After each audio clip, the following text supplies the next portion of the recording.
Much for being with me again. I'm Thank calling you for from Vienna International's podcast, and there are many people here who'd like to know more about the situation, because so far all we know, it's the only thing we read in the news, but we'd like to know from the internal side an opinion from your side. So I'd like to ask you a few questions. Thank you very much for being with me on this time. It's about 11 p.m. over there. It's about 10 p.m. in Vienna. I believe you are very tired, and I appreciate that you're taking your time to answer my question. So first of all, I'd like to know a general opinion about what's going on over there, but mostly how are the people feeling over there? Yes, thanks a lot for inviting me over and to give me a chance to represent my community and my country. Yes, it's already 11 p.m. here, but we're having like not night shifts. So my shift is until 4 a.m. So sorry, I will interrupt you time to time, because there are things that we might hear for the first time. For example, what do you mean with night shift? Okay, so we are at state of war right now with Russia, and here as a mayor, I'm located in the city hall of my town, Kopychyntsi. And we are having like a cable line phone, and we have like another alternative phone, and this is like a kind of we transferred our city hall into a place where all the communication happening, and that's why people from the city hall are just like having shifts. So we are trying to establish this 24/7 attention, you know, so we can inform our citizens, or we can warn our citizens, or we can play the sirens and things like that, because sometimes we get like the command from the region or like the military office that we have to ask our people to hide in shelters, or things like that. As far as I understand, Kopychyntsi is a small town with about 6,500 inhabitants in the western part of Ukraine, correct? Yes, but also under our administration, there are another like 11 villages around it. We have like one municipality of 12 settlements. So altogether, it's 13.5 thousand people. And it's a small town, and most of people are very shocked, and a lot of people are panicking, but also a lot of people are coming here and saying like, we want to defend our country, please send us to the military base, please help us to organize a voluntary defense unit.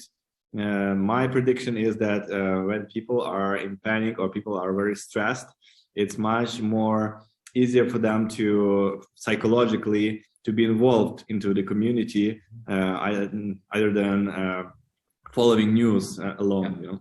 How far is that from Kyiv? When will we hear anything from? So how far are you from Kyiv? So it's about 400 kilometers from Kyiv. It's a big country. Ukraine is actually a big country. Yeah, but 4 million, a lot of big country. Yes, but we are having bombarding also like in neighboring towns. So you heard bombarding where you are now? Oh, we didn't hear it. We saw military planes. We saw drones. We also saw our planes or our helicopters as well. But fortunately, we haven't got any strikes in my community. But 20 kilometers from here, there is like an old military airport, and people are a bit afraid that this may be one of the targets as well, because the Russian troops are not only targeting like critical infrastructure, they're also sometimes hitting like civil objects, and that's what we know like from all over the country. And for me, as being a mayor and a member, and actually I'm in the board of directions of the Association of Mayors in Ukraine, and I'm representing my region in that organization. So I know a lot of mayors from all different regions. And in in some cities they have like tanks, they have planes, they have rockets, they have like we actually having all kinds of all types of war you can even imagine, starting like from cyber attacks, like media war. Have you been a victim of these attacks so far? We have like sometimes we have troubles with the connection, with the phone, with the electricity, but for now more or less it is okay. And but we also like building the alternatives, so we're thinking about like how can we establish like alternative connection and alternative energy supply. Have you answered the Prime Minister call to carry guns? I heard that the Prime Minister had a call like whoever can or wants can get a gun. Actually, we have like our town is surrounded with forest, and we have a lot of hunger.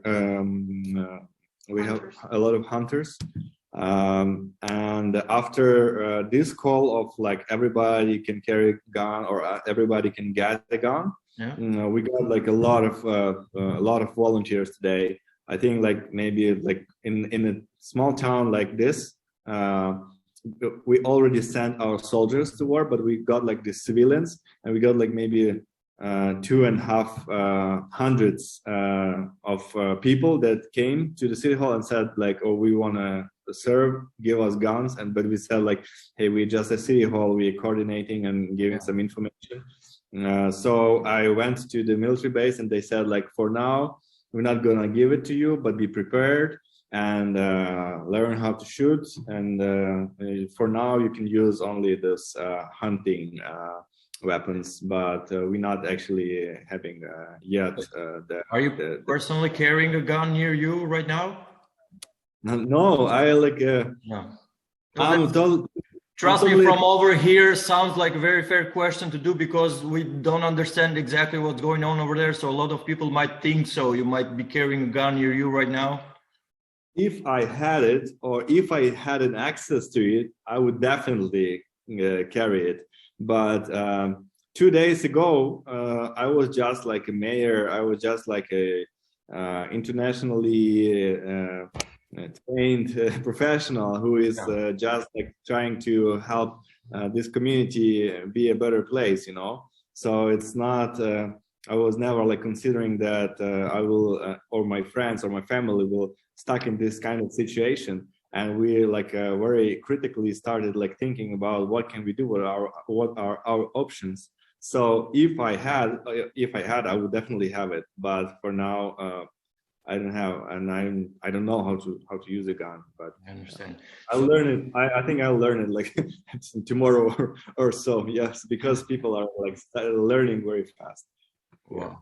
So not so long ago, Ukraine used to be, let's say, same part of the same country with Russia during the Soviet Union. Am I wrong? So how does it feel now being on, let's say, on the other side of this war with the country that you were first one country? You know, I'm 30 years old, and I was born. I'm a mayor, and I was born in free Ukraine. So I never like. I don't remember any Soviet Union. I never like actually lived there, and my friends are like my colleagues here. We are very young, like city hall, and very young team. And yes, there is no such thing as Soviet Union for me, and there's not in my memory. I remember this is my country, this is our land, and this is our free country. And even as we hear from older people. When Ukraine was part of Soviet Union, it was also like a very much pro-Ukrainian because they were always protecting Ukrainian interests, and they were always thinking about this themselves as a separate country with a separate language, with a separate culture, with separate mentality. So it's totally different. And since you are in Austria, like if you Ukraine may seem very far away, But if you would be in Vienna, trust me, right now seems very close to me. Yeah, Ukraine is actually technically is closer to you than like another part of Austria. Yeah. So it's totally different. And you know, if there is a mad person who is thinking that, hey, let's take Austria because we are close, you know, let's fight with it. This is not the case. Like last time it happened, it was the Second World War. So I know what you mean. Yeah, you got that. Yeah. So do you personally speak Russian? I can understand Russian. I can speak Russian, but this is not my native language. I learned it when I was abroad. I learned it more, but a lot of people in Ukraine actually they can understand Russian, but our language is Ukrainian. Well, yeah. As far as I read, I understand that the history of the Slavic countries starts with that is called like the Kievan Rus. Yes. So yeah, how do you feel about this part that the country that originally considered themselves originally from Ukraine, the Russians, according to this part of the history, how does it feel now that they are trying to get you instead? Let's say it should be you trying to get them. I think this is like a kind of not a good way of thinking.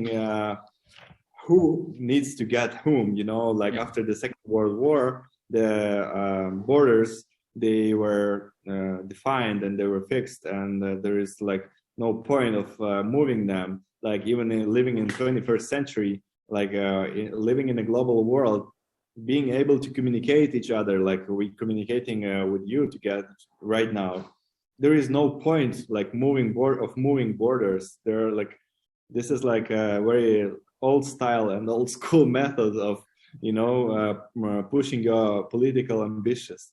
So it's not about like Russian people wanting to get us or we wanting to concord Russian people, even though that of course like some of Ukrainian ethnic territories are also like on Russian territory, but this is more about like somebody like insane way of governance, you know. That's like that's my idea about it.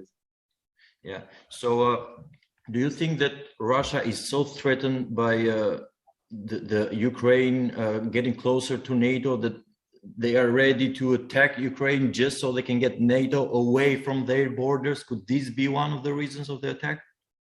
I don't think so. I think they're just like using this as an argument to invade more countries and to restore this idea of having like an empire.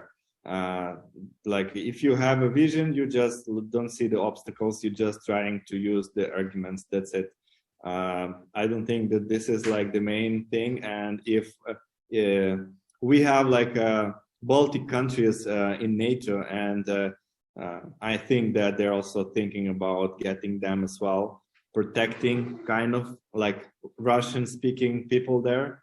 I think this is not like, for now, this is a good argument for them, but when they will need to target like Baltic states, they will think about something else, and that's it.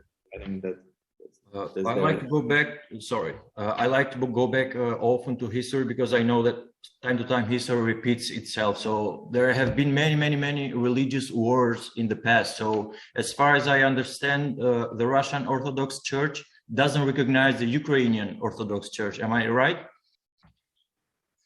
I'm not sure about that. That's what I heard. This is not 100% sure. That's what I heard. But could have this also be a reason for getting into this, or it's not? It's completely out. I don't think like nobody is using that context. I don't think this is an issue, and even like we have like the main part of the world celebrates like Christmas on December 25th, but Ukraine and Russia, we are celebrating on January 7th. So we still have like some similarities in terms of religion. It's not that different. It's just like we don't have KGB in our churches, but they do. So that's the only difference. There has been a similar situation, and not far until about 20 years ago, between Kosovo and Serbia. So until Kosovo got the independence from Serbia after many massacres and bloody wars that were finalized, and I mean were ended when NATO intervened. But nowadays that we're talking, Ukraine still doesn't recognize the independence of Kosovo, and it actually was against the intervention of NATO to save Kosovo from the Serbian aggression. But right now, Ukraine is kind of in the same situation and is asking for NATO's help. Could this mean that somehow it was wrong for Ukraine not to to reject the intervention of NATO and to deny the independence of Kosovo? Because now you are in the same situation. Do you think that NATO is punishing us this way? No. Right now, I personally believe that this is just started. I just read the news from CNN that actually NATO has activated some of their forces, not intervened, activated. So this is another thing. This was mostly to ask an opinion as a Ukrainian, more than the mayor of the city. Yeah, like as far as I understand, like since I was pretty young that time when the war in Kosovo was taking place, sometimes we had like more pro-Russian governments, sometimes we had like more pro-Western governments, and like most of the time we had like more pro-Western governments. But at that point of view, maybe this was the political agenda of our government. We just didn't, we would be like the rest of the world now, sending our deepest condolences, but doing nothing, to Kosovo. But personally, my opinion is that I have I have friends like in both of the countries. I have like friends in Serbia, I have friends in Kosovo, and I also like I cannot say that I would be like very much into separatism, but if this was like the case when people really wanted it, let them do it. Like let them separate. But it's very complicated all the time. So that's different from case to case, because sometimes. Some politicians are trying like to do something opposite, pretending or kind of faking it that this is similar to Kosovo and this is the argument and now you're in the same position and things like that. But we are not fighting for our independence. We are like fully recognized state, and it happened like many years ago. So we don't even like have this. We never like had these issues, and this was like very unexpected to us, and we didn't actually think that Putin would attack our country. So yeah, so maybe it's similar situation in terms of NATO relationships, but at the same time, I think we have different things, and the religious side is not there. It's not like it's not the case here. And as far as I remember, as far as I understand, religion was one of the cases that was one of the arguments that was differentiating those two countries. That's what is known so far, but I don't think we really ever will understand what was about that. Anyways, there's a lot of, in every crisis, there's a lot of conspiracies going on, and one of them is, at least here in Austria, that a lot of people believe that this could be the start of World War III. How does it look like on that side? Yeah, it looks like there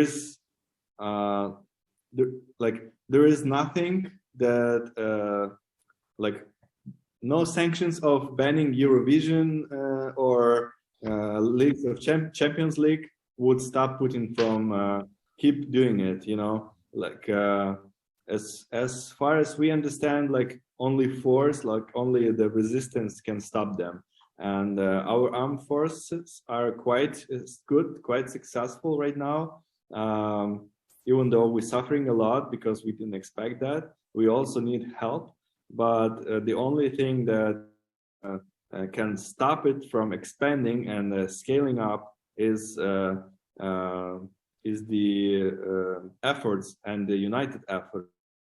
And if we don't do anything, and if the global community will just leave us alone, I don't think this will stop Putin from, even if we kind of defend our country, he will still think about it, because he started like from Moldova, then he did it in Georgia, then he did it in Georgia again and again, like now he's in Crimea, Donbass again. So it's not gonna stop until the rest of the world confidently show him that this is not gonna happen, and this is not how you can treat democracy or basic human values.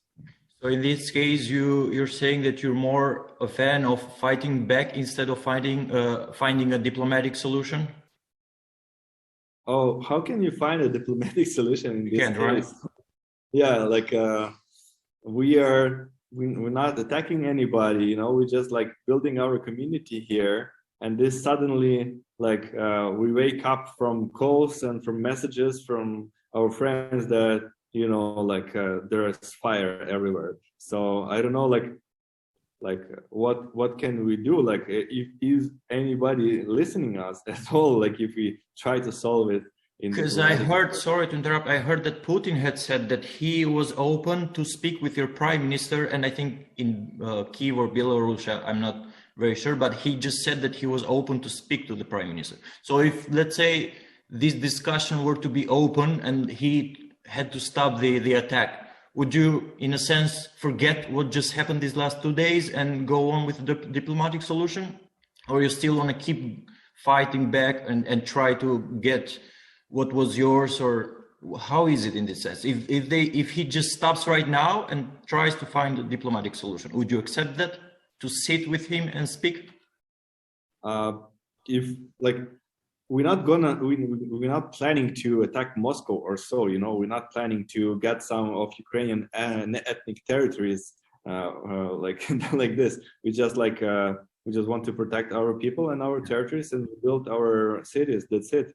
We're not having any empire and ambitions. We are civilized state, and we understand that there is no point, and it's not allowed to move any of the borders. So we don't want anything from Russia. We don't want their land or so. So if they say, okay, let's sit together and let's restore Ukraine in its borders, okay, fine. That's actually what we want, and that's actually what we are protecting. And we also want some security guarantees, because you never know if this situation can repeat anytime, after 1 week or so. So we had this. I don't know if you learn about this. We had this Budapest memorandum when Ukraine separated from Soviet Union. We had the third world largest nuclear power potential, nuclear weapon potential in the world. So we gave it up in exchange of the treaty that would be securing us by the largest states. And now it looks like nobody is going to follow this document, which means that, I don't know, maybe those countries are not respecting the words, or not respecting what they said or what they promised, at least. Have many yeah. Yeah. Have many people flew the country right now? I heard that about 50,000 people so far have flew the country. Honestly, I know some coming in Vienna as well. Yeah. I got a lot of messages from different people all over the world, because they have many friends. I was studying in Estonia and in France. I was living in Canada. My wife is actually Canadian. She's sitting beside me. and we got like a lot of invitations and offers from our friends to come, but we are now just mostly focused on how to protect our people here, like how to make them less panicked. And now in the evening, I hope if like we have a lot of fights in bigger cities. In our city, it's mostly like we're just waiting for the sirens, waiting like if we should cover. Now we have like at least we have like some period of time to read the news, because all day I was busy. Because a lot of people, they want to fight, a lot of people they want to protect, a lot of people they need some help, they need some food, they need some oil, they need some gas, they need everything, and we're trying like to structuralize it. So I don't have time to follow like how many people already left, but in my community it looks like, since we're in the western part of Ukraine, it looks like we're getting more and more people. I think that soon the population will double, because people are more tended now to move to smaller towns where it's considered to be more safe. Yeah, I don't know what's going on there on the border. I assume that some people are leaving, but also I see every day people are coming and asking like, hey, I want to protect my land. What can I do? Where can you send me? Yeah. And I think this was the last thing you wanted in the middle of a pandemic. And how is this going together or along with the COVID situation in Ukraine? What's the COVID situation over there? Everybody forgot about it, everybody forgot about COVID situation. We have some people that have COVID, they stay at home, they know, like, but anyways, everybody is staying at home, and it's kind of a lockdown right now. Everything is closed. Yes, but not because of COVID, but because of war. For the war. I mean, yeah. All like the kindergartens, the schools are closed. This kind of institutions are closed. But the city hall, we changed shifts as I said before, and the hospital is open. Of course, the hospital is actually every day they are training people for like these basic principles of first aid during like the war, so they're quite busy there.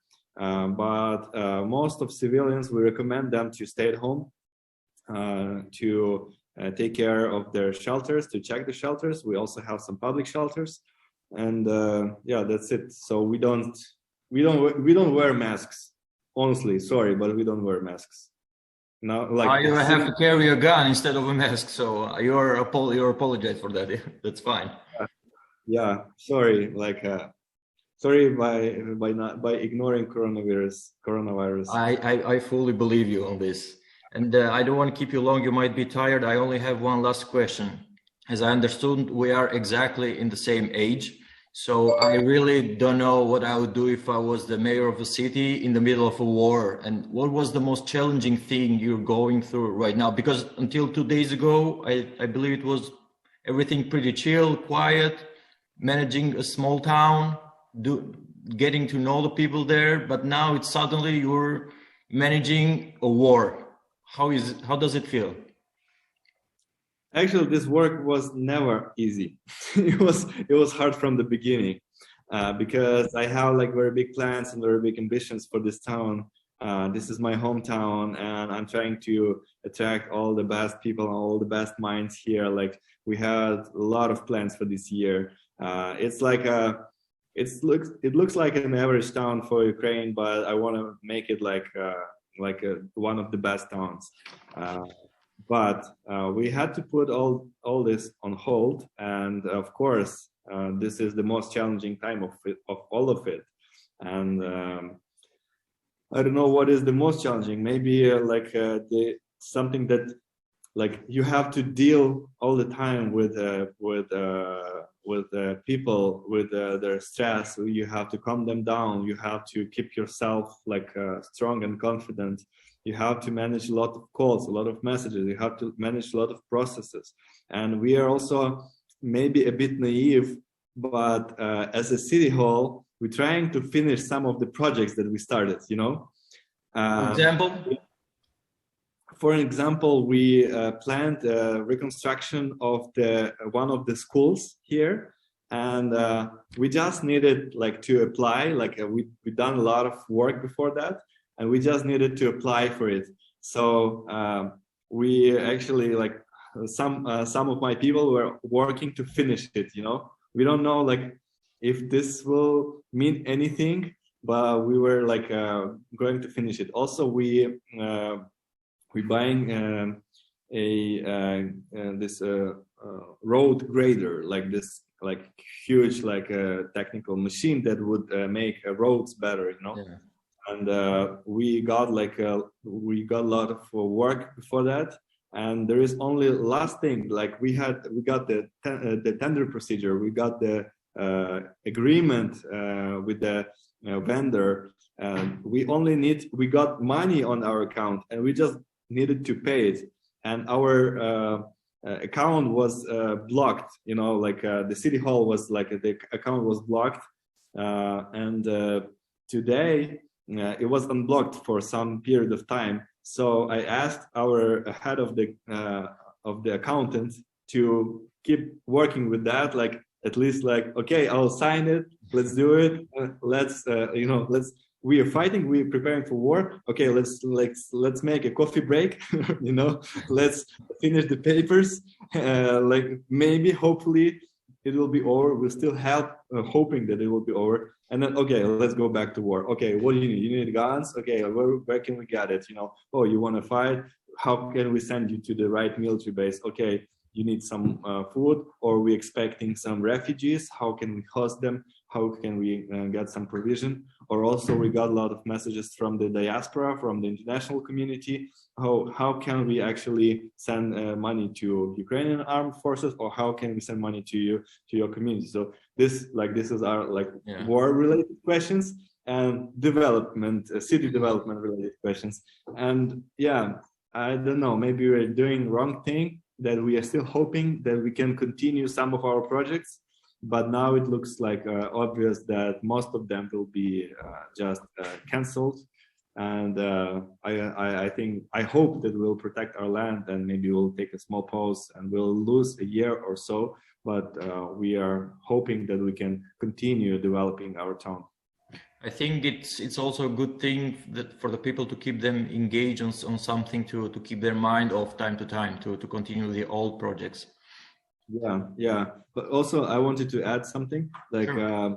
Some observation that I noticed is that before war we had like people that liked our team, people that didn't like our team. We had ex-mayor, because I'm here in the office for 1 year only, so we had ex-mayor, we had like opposition, we have like haters, we had like different kind of people, like people that love us, people that hate us.